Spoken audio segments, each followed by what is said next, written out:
balik lagi di acara Hopcast. Kali ini aku ditemani oleh Kak Timotius Warsito atau biasa dipanggil Kak Toto. Beliau adalah seorang seniman pelukis yang mendedikasikan dirinya untuk mendampingi anak-anak berkebutuhan khusus dalam bidang seni rupa. Halo Kak Toto, halo. Selamat datang di Hopcast. Terima kasih untuk waktunya, untuk bisa bincang-bincang dan memberikan inspirasi buat Hope People. Oke. Kak Toto, biasanya kita tuh tamu-tamu atau narasumbernya pasti kita tanya dulu di awal hope-nya. Jadi aku akan berikan kertas dan pennya untuk Kak Toto menuliskan hope-nya Kak Toto. Iya. Nanti di akhir Hopcast kita akan review apa itu hope-nya.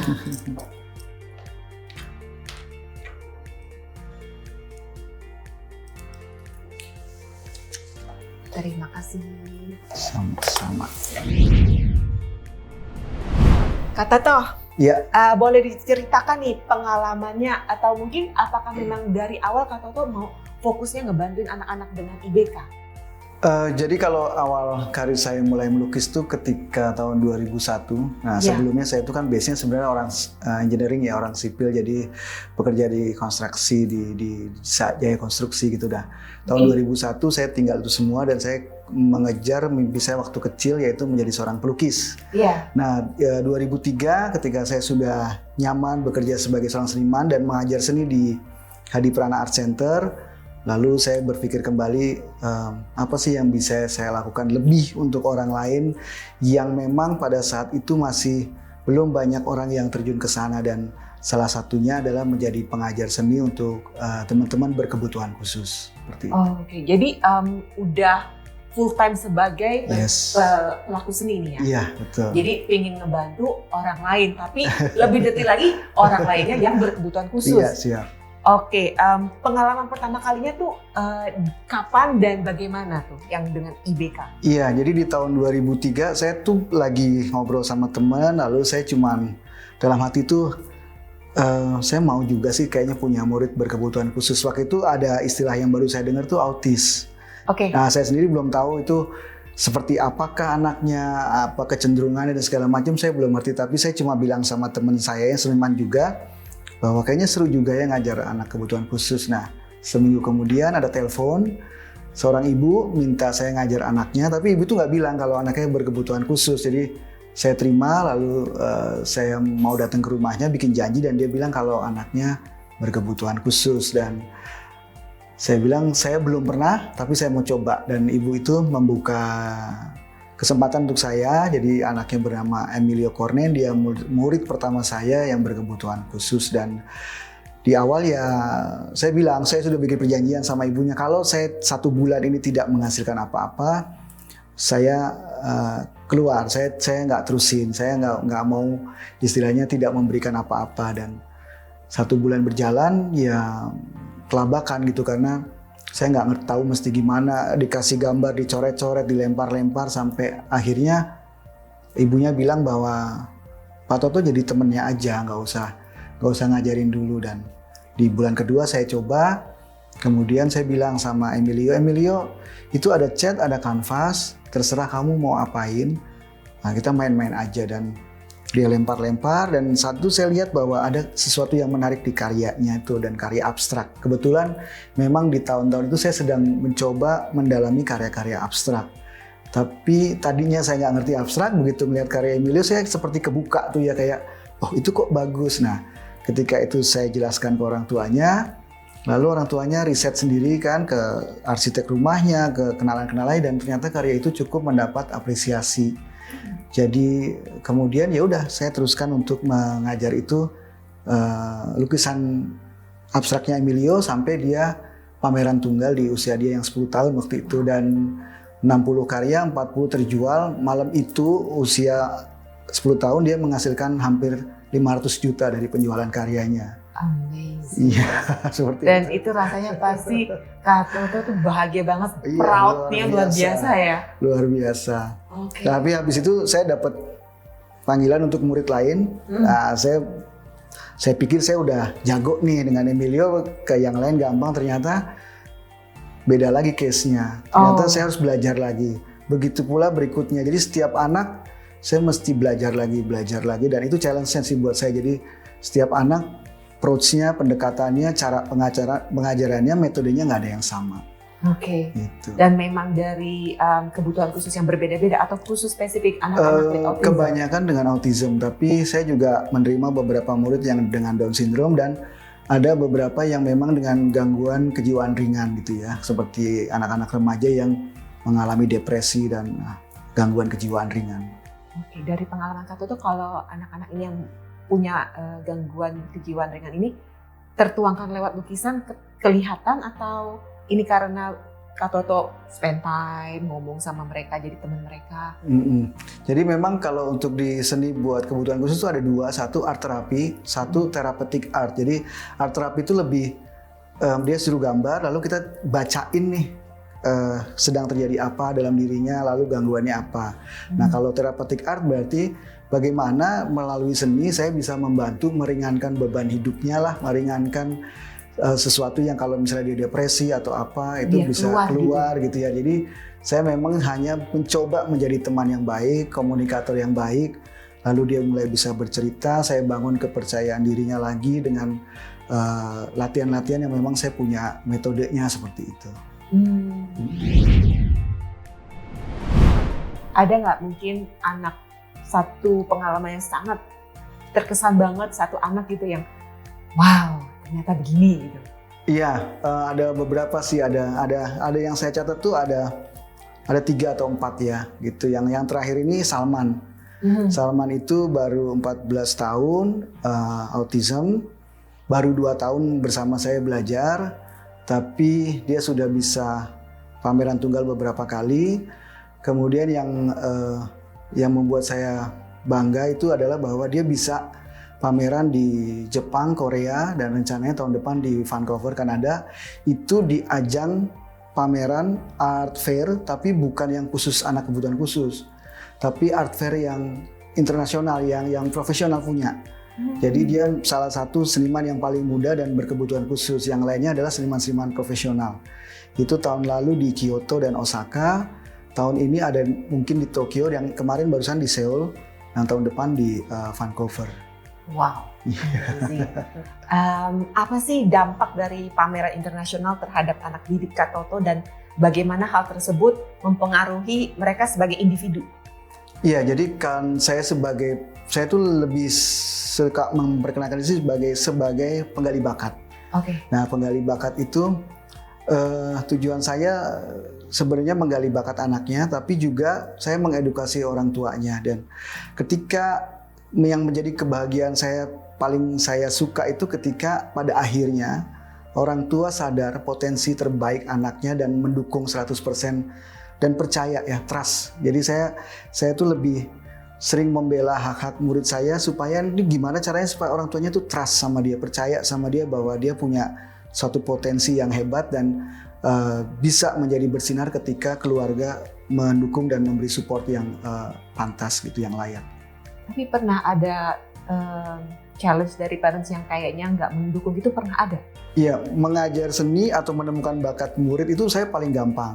Yang sulit adalah saya meyakinkan orang tuanya, karena saya secara pendidikan tidak ada buntutnya nih S3, S2, segala macam, PhD atau segala macam.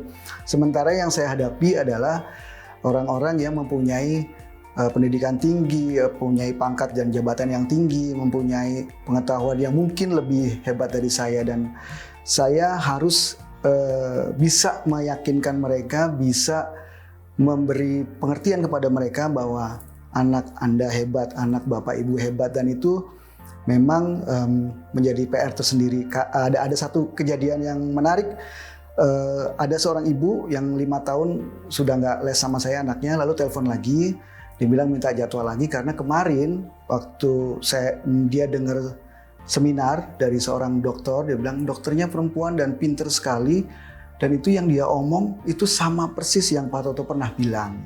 Saya tanya dokternya siapa, lalu dia sebutkan namanya, dan saya cuma ngebatin bahwa sehari yang lalu dokternya itu 2 jam telepon saya untuk nanya hal-hal masalah pengajaran seni buat anak kebutuhan khusus. Jadi apa yang disampaikan itu memang sumbernya dari saya gitu. Jadi, iya, jadi seperti itu. Jadi mereka percaya ketika sudah ada profesional yang bicara. Sementara kalau saya ngomong tuh memang pembuktiannya mesti jelas dulu gitu ya. Iya, ternyata iya sih, sometimes people like that. Kak Toto, ada nggak cerita atau pengalaman paling berkesan saat mengajar anak-anak berkebutuhan khusus yang bisa dibagikan ke teman-teman ke Hope People? Iya, jadi mengajar sendiri, saya memang memperlakukan teman-teman ini seperti sahabat ya. Jadi kalau baru ketemu tuh saya kayak ketemu teman lama. Jadi saya membuka komunikasi bagaimana caranya dengan dia sehingga ada kedekatan ya.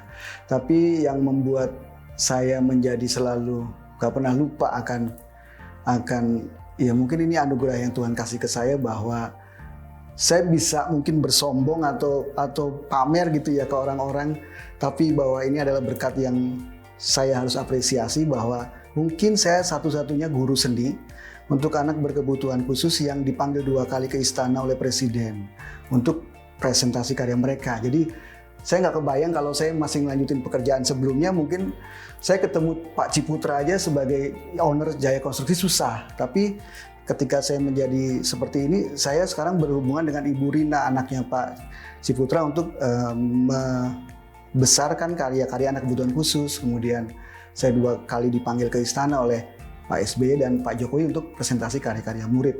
Belum lagi pejabat-pejabat negara yang lain lah seperti itu. Iya. Wow. Amazing journey. Bagaimana Kak Toto menyesuaikan metode pengajaran untuk memenuhi kebutuhan unik setiap anak? Karena kan tiap anak beda tadi kata. Iya, jadi yang saya lakukan adalah saya melihat kebiasaan-kebiasaannya, ritualnya dia. Misalnya anak autis kan ada namanya stimmingnya atau gerakan pengulangannya atau hobinya apa, coret-coretnya seperti apa. Nah, atau mungkin juga saya lihat apa sih sesuatu yang buat orang lain mengganggu.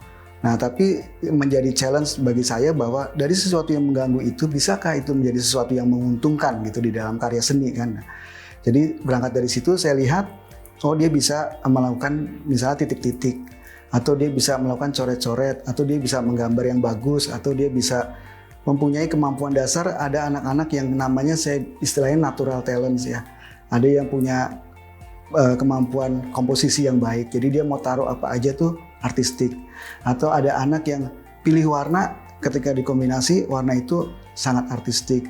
Ada juga yang cuman dilempar-lempar catnya kok ya bagus kan gitu. Jadi seperti itu, saya berangkat dari kebiasaan mereka, lalu apa yang bisa dibesarkan dari kebiasaan kecil mereka ini menjadi sesuatu yang mempunyai nilai artistik yang tinggi. Karena bagi saya karya itu ketika dilahirkan harus dalam kondisi senimannya adalah bahagia, happy. Jadi saya harus cari di mana ketika dia berkarya dia paling effortless ya, nggak banyak pressure, nggak banyak tekanan, nggak banyak sesuatu yang mengharuskan dia ini itu. Dan memang pada akhirnya anak-anak kebutuhan khusus ini yang uniknya adalah karya-karya mereka menjadi hebat karena ada 2 hal yang seniman ini susah punya, kemerdekaan dan kejujuran. Nah, mereka ini benar-benar merdeka. Mereka nggak pikir nanti karya itu mau bagaimana, harganya mahal atau enggak, beli catnya atau enggak, mereka nggak pikir, yang beli orang tuanya kan. Tapi di situ terus habis itu dia kejujuran bahwa ya ini saya sukanya ini, saya sukanya main-main cat, saya sukanya coret-coret. Nah, 2 hal ini yang karya mereka bisa menjadi hebat, dan itu statement itu diberikan oleh seorang Pak Nasirun ya, seniman besar Indonesia, yang ketika melihat karya mereka, dan ya mereka punya 2 yang seniman lain agak susah untuk dapatkan, yaitu kemerdekaan dan kejujuran ketika berkarya. Dan anak-anak didik Kak Toto ini paling muda mungkin usia berapa? Bisa kelihatan, oh udah ada talentanya nih, bisa diprediksi dari kapan? Biasanya dari kecil, dari umur 4 tahun sih, 5 tahun saya udah bisa. Jadi nah ketika ini kejadian yang lucu juga ketika saya pegang Emilio dan saya sudah meyakinkan diri saya untuk mengajar seni anak kebutuhan khusus.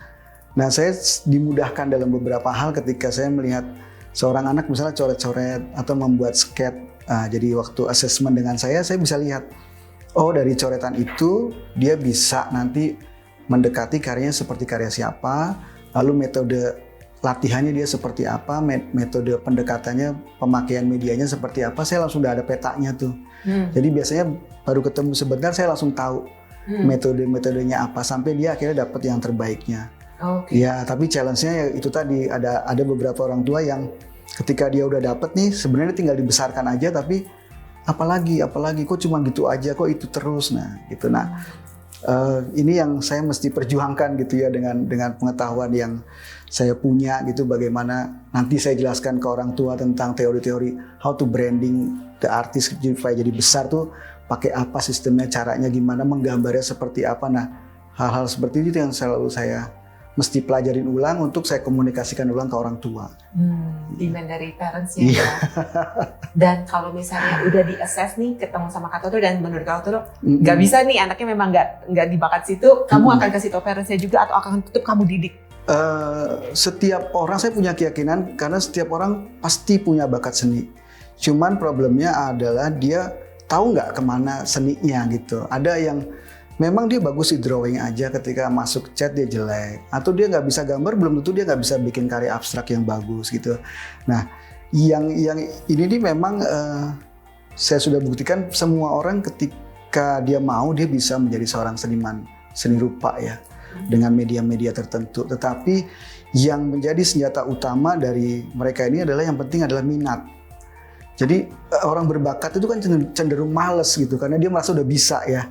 Nah, saya lebih suka bergaul dengan orang-orang yang mempunyai minat yang besar. Nah, bagaimana tantangan saya menumbuhkan minat ini ke anak-anak. Nah, ketika dia sudah berminat, jam terbang yang akan menjadikan dia profesional gitu. Ketika dia semakin terus di situ, dia akan menjadi lebih hebat. Paling tidak dari hari sebelumnya dia akan lebih hebat kan gitu. Ya prosesnya mesti step by step gitu. Seperti itu. Oke, jadi di House of Hope ini anak-anak kita juga ada pelatihan untuk arts. Kira-kira dari Kak Toto ada nggak kemungkinan untuk anak-anak House of Hope mungkin dilihat karyanya atau dibantu untuk dalam mungkin menjual, karena sometimes untuk menjual hasil karya anak-anak ini kan agak susah-susah gampang ya. In a way kita juga nggak mau orang-orang membeli hasil karya karena kasihan doang gitu, tapi kita pengen bener-bener karena emang karyanya bagus gitu loh. Kak Toto ada experience yang bisa di-share atau mungkin bisa ada input buat House of Hope bagian divisi art? Iya, jadi karya bagus atau jelek kan relatif ya. Lalu bagaimana seorang membeli seni itu bisa dibedakan dengan beberapa hal. Tapi yang paling banyak orang membeli karya seni bukan karena image-nya, tapi karena story behind the image, jadi cerita di balik karya itu. Nah, memang ada dua cara menikmati karya seni. Satu, melihat gambarnya langsung dan kita bisa bilang bagus, atau ketika karya itu dalam tanda kutip tidak bagus, dia akan memancing pertanyaan, kenapa karya tidak baik ini ada di sini? Dan itu kan menjadi sebuah cerita yang harus dicari. Nah, jadi karya itu akan berangkat besar dari sebuah cerita. Nah, jadi buat saya di anak-anak ini tidak ada karya jelek dan karya, semua bagi saya karya-karya luar biasa karena berangkat dari seniman-seniman yang mempunyai cerita yang luar biasa. Kalau saya sebagai dalam tanda kutip bilangnya orang normal itu berangkat melakukan sesuatu dari nol, mereka dari minus. Nah, untuk sampai ke nol mereka bersusah payah kan gitu. Nah, kita bilang gampang, ya itu gampang kok kita bisa ya karena kamu berangkat dari nol. Tapi mereka dari minus sampai ke nol itu mereka effortnya luar biasa. Jadi buat saya karya mereka sangat hebat, sangat luar biasa. Masalah ini bisa laku, bisa dijual, bisa apa, itu memang harus kembali dari support sistemnya. Jadi seperti House of Hope ini sangat bagus ya karena mereka orang-orang yang mempunyai link yang bagus, kesempatan yang bagus. Nah, banyak seniman-seniman yang gagal dalam marketing, dalam penjualan, itu memang pada akhirnya karena tidak bisa memanfaatkan link terdekat dari mereka. Jadi memang kalau dalam kondisi sekarang, efektivitas pemasaran, penjualan adalah memang dari link terdekat. Nah, nantinya pasti akan ada kata-kata yang beli karena kasihan, beli karena apa? Buat saya nggak ada masalah karena ketika kamu beli dan itu menimbulkan rasa belas kasihan, yang membeli itu juga happy karena dia bisa membantu kan. Jadi sebenarnya ada sesuatu yang sama-sama berbagi kebahagiaan gitu loh. Jadi Nggak ada salahnya orang beli karena kasihan tuh, nggak ada salahnya, karena dari situlah mulai benih kebaikan ditanamkan di orang itu, dan mungkin besoknya ketika dia punya uang dia akan mencari seniman-seniman disabilitas yang lain untuk dibeli karyanya. Jadi kita berangkat dari komunitas-komunitas terdekat, membesarkan diri, lalu kemudian mulai membesar melebarkan sayap seperti Salman ya. Salman itu juga dari kalangan tersendiri, kemudian mulai dikenal, kemudian dia membuat galeri untuk Salman, lalu kemudian dikenal oleh publik yang lain seperti itu. Jadi memang selalu berangkat dari lingkungan terdekat yang secara ini dia memberi dukungan yang penuh kepada kehadiran dia sebagai seorang seniman. Oke. Itu sebuah mindset yang mind blowing banget. Gak apa-apa beli karena kasihan. Bener juga sih. Si anak yang bikin karya happy, karya dia dibeli, meskipun dia nggak tahu why, pokoknya udah laku nih, dia senang kan. And then the other person praktek untuk berbuat baik. Awesome. Oke, itu keren. Baik.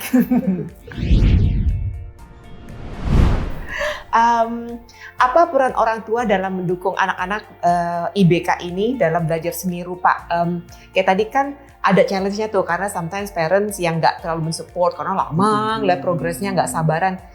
Tapi sebenarnya justru peran orang tua menurut Kak Toto paling gede. Atau dari talent anak yang lebih gede? Keduanya, tapi kalau untuk bawa anak itu sebagai seorang seniman memang talent anak. Tetapi bagaimana dia menjadi besar dan menginspirasi banyak orang, dukungan orang tua yang paling penting. Itu jadi intinya sebenarnya bagaimana sebagai orang tua, anak berkebutuhan ini, berkebutuhan khusus ini mempunyai trust, kepercayaan sama anaknya bahwa saya sebagai orang tua nggak mungkin akan dititipkan anak spesial kalau saya nggak spesial. Exactly. Itu juga yang aku selalu bilang. Karena kamu orang tua yang spesial, makanya dikasih anak yang spesial. Ya seperti itu. Jadi dari situ, berangkat dari situ, ketika orang tua punya kesadaran seperti itu, nah anak ini bisa sangat menjadi hebat. Dan saya sudah buktikan. Semua murid saya tidak pernah bisa mengalahkan secara artistik gitu ya, karya-karyanya kayak Emilio, Renaldi, Oliver, Salman yang sudah Audrey, mereka sudah mendunia, sudah profesional, karya-karyanya harganya sudah seperti seniman-seniman pada umumnya di atas 5 juta, 10 juta, 20 juta gitu. Jadi sudah masuk ke karya-karya yang sangat profesional, dan karya itu kalau orang yang tidak tahu tentang latar belakangnya membeli memang karena bagus. Gitu. Tapi semua berangkat dari ya karena kita dalam satu komunitas bersama, saling dukung, saling support. Jadi ketika karya itu laku, anak senang, orang tua semangat, berkarya lagi, lalu mencoba hal baru lagi sampai mereka bisa menjadi besar seperti sekarang. Itu ada proses, ada stepnya, tapi yang penting orang tua harus punya keyakinan, trust kepada anaknya, percaya sama anaknya bahwa dia bisa menjadi hebat dan besar dan bersinar. Apalagi udah dapat approval dari Kak Toto, anak kamu bisa, anak kamu hebat, jadi harus disupport. Oke, buat mungkin ada teman-teman Hope People yang punya teman, punya anak atau pingin cari bantuan dari Kak Toto, bisa reach out kemana nih mereka? Apakah Kak Toto punya sekolah untuk anak-anak dengan IBK belajar seni lukis ini, atau harus direct personal? Iya, jadi kalau untuk kelas, kalau untuk yang private kayaknya saya waktunya udah habis, sudah nggak ada lagi. Jadi kebanyakan saya masuk di beberapa sanggar. Jadi kalau untuk di Jakarta, teman-teman bisa datang ke Hadi Prana Art Center di Kemang, kemudian juga Credo Art Studio di Jati Bening, dan yang lainnya memang saya satu lagi di Serpong, yaitu Sekolah Pupa. Jadi di situ ada tempat-tempat untuk mereka berkegiatan seni ya, tapi karena sisanya saya ngajar di beberapa sekolah yang ya mesti anak-anak sekolahnya aja, nggak terima umum gitu ya. Oke, nggak terima umum. Kalau anak-anak yang bersekolah nih dan kan dapat pelajaran melukis dari gurunya di sekolah, ini ada pesan untuk guru-gurunya mungkin supaya bisa ngembangin atau bisa ngelihat potensinya untuk anak-anak yang IBK ini gitu. Jangan pernah merasa lebih hebat dari murid. Saya pikir itu yang paling utama, karena saya dan murid saya itu saya saling belajar gitu ya. Saya memberi mereka pembelajaran seni berupa teknis, tapi mereka memberi saya pelajaran tentang kehidupan dari seni itu. Jadi kita tuh saling support, saling mendukung. Jadi yang saya lakukan dengan murid-murid adalah bagaimana kamu bisa menjadi bersinar di antara bintang yang lain. Itu yang menjadi tujuan saya. Oke, amin. Terima kasih banget, Sama-sama, terima kasih. Kak Toto. Aku belajar banyak dan ini pastinya menjadi inspirasi banget buat Hope People. So, thank you so much. Nanti di rewind lagi ya, kalian kalau mau tahu di mana-mana aja bisa mencari Kak Toto sanggar-sanggarnya, di rewind aja. So, check it out. Oke, Kak Toto, sekarang aku buka. Hope-nya tadi yang ditulis di awal. We'll see. Oke, aku bacain ya, Kak. Iya, siap. I hope semakin banyak individu-individu spesial yang bersinar dan menjadi berkat bagi banyak orang. Amin. Amin. Keren banget. Terima kasih Kak Toto, sukses terus. Temukan terus bintang-bintang, siap. masih banyak banget di luar sana dan semangat terus ngebantuin mereka Kak Toto. Siap. Thank you so much. Terima kasih. Mari.